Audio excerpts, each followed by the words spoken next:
பெண் கல்வி பத்தி ஒரு அழகான கதை எழுதியிருப்பாங்க, கடிதமும் கண்ணீரும் அப்படிங்கிற விஷயத்துல.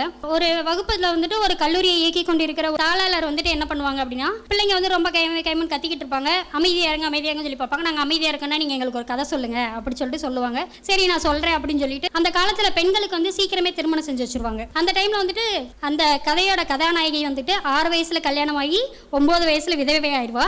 அவளோட 16-17 வயதுல ஒரு இளைஞன் சொல்லுவா, இந்த மாதிரி அந்த பொண்ணுக்கு மறுமணம் பண்ணி வைக்கலாம்ல செய்யலாம்ல அப்படின்னு சொல்லும்போது சுத்தி இருக்கிற எல்லாரும் சொல்லுவாங்க, வேணும்னா நீயே அவளை கல்யாணம் பண்ணிக்க, தாராளமா நான் பண்ணிக்கிறேன் அப்படி சொல்லிட்டு அவகிட்ட ஒரு பேப்பர்ல எழுதி கொடுப்பான். நீ எல்லாத்தையும் மறந்து எல்லாத்தையும் விட்டு எதுவுமே கொண்டு வர வேண்டாம், ஒரு ரோஜாப்பூ மட்டும் கொண்டு வா அப்படி சொல்லிட்டு ஒரு பேப்பர்ல எழுதி கொடுப்பான். உடனே அந்த பிள்ளைங்க எல்லாம் கேட்டாங்களாம், அப்புறம் என்னாச்சு மேடம், அந்த பொண்ணு ரோஜாப்பூ கொண்டு வந்தாளா? அப்பதான் அந்த தாளாளர் சொல்லுவாங்க, அந்த பெண்ணுக்கு எழுத படிக்க தெரியாது, படிச்சு 2 வருஷம் கழிச்சு அந்த லெட்டரை எடுத்து பார்த்திருக்காங்க. அப்பதான் அந்த பெண் உணர்ந்திருக்காங்க, நமக்கு ஏற்பட்ட இந்த நிலைமை எந்த பெண்ணுக்குமே ஏற்படக்கூடாது அப்படின்னு சொல்லி பெண் கல்விக்காக குரல் கொடுத்து பெண்களுக்காக கல்வி நிறுவனங்களை நிறுவி அந்த கதையை சொல்லிக்கிட்டு இருக்க அந்த தாளாளர் தான் அந்த கதாநாயகி அப்படிங்கிறது அதுக்கப்புறம் தான் அந்த பெண்களுக்கே தெரிஞ்சிச்சு.